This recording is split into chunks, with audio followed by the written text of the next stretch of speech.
ব্যাপক সাড়া পাচ্ছে আল্লাহর রহমতে। যেখানে যাচ্ছে সেখানেই আমাদের পক্ষে ব্যাপক সাড়া। আমরা দেখছি মানুষ ক্ষুব্ধ। ইতিপূর্বে যারা বিভিন্ন সময় ক্ষমতায় গিয়েছে, চুরি ডাকাতি লুটপাট চাঁদাবাজি সন্ত্রাস দুর্নীতিতে লিপ্ত ছিল, তাদের প্রতি মানুষ ক্ষিপ্ত।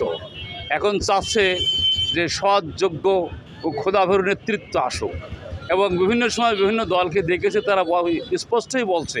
ইতিপূর্বে আমরা আওয়ামী লীগ দেখেছি, বিএনপি দেখেছি, জাতীয় পার্টিও দেখেছি, এবারকে আমরা জামাতকেও দেখতে চাই। এবার আমরা স্পষ্টতই বলছি। আসলে নির্বাচনে একটি সংখ্যা জেগেছে, কোনো দল অভিযোগ করছেন কেউ কোনো দল হচ্ছে নির্বাচনের বানচাল বা নির্বাচন পিছিয়ে দেওয়ার চেষ্টা করছে। সেক্ষেত্রে প্রশ্ন হলো, বর্তমান রাজনীতিতে নির্বাচন কেন্দ্রিক যে একটা অস্থিরতা কাজ করছে, সেই ক্ষেত্রে আসলে আপনি জামাত ইসলামের কেন্দ্রীয় সুরা সদস্য হিসেবে আসলে জামাত ইসলামের আসলে এখানে অবস্থানটা কি আপনি? আমি মনে করি যে কোনো অস্থিরতা সৃষ্টি হয় নাই।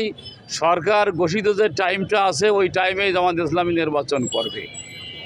জামাতের পক্ষ থেকে কিছু দাবি দেওয়া আছে, বিশেষ করে পেয়ার পদ্ধতি সংস্কার, স্বৈরাচার ফ্যাসিস্ট হাসিনার বিচার ইত্যাদি কিছু বিচার, 24-এর গণহত্যা যারা করেছিল তাদের বিচার, 24 সালের যে যারা আহত হয়েছিল নিহত হয়েছিল সে সমস্ত পরিবারকে পুনর্বাসন,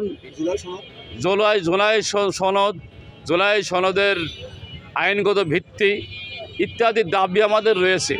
এই দাবিগুলো আদায় হবে ইনশাআল্লাহ। আদায় করেই আমরা নির্বাচন যেতে চাই।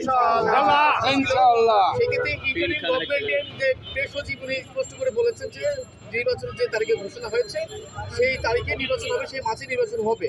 এবং সেক্ষেত্রে আমরা দেখতে পেরেছি জামাত খুব সুনির্দিষ্ট সময় বলেছে যে পিআর পদ্ধতি ছাড়া কোনো প্রকার নির্বাচন গ্রহণ করবো তো নাই, আমরা নির্বাচন হতেও দিব না। সেক্ষেত্রে আসলে আপনাদের অবস্থা? না, নির্বাচন আমরা হতে দেব না, নির্বাচন আমরা করবই।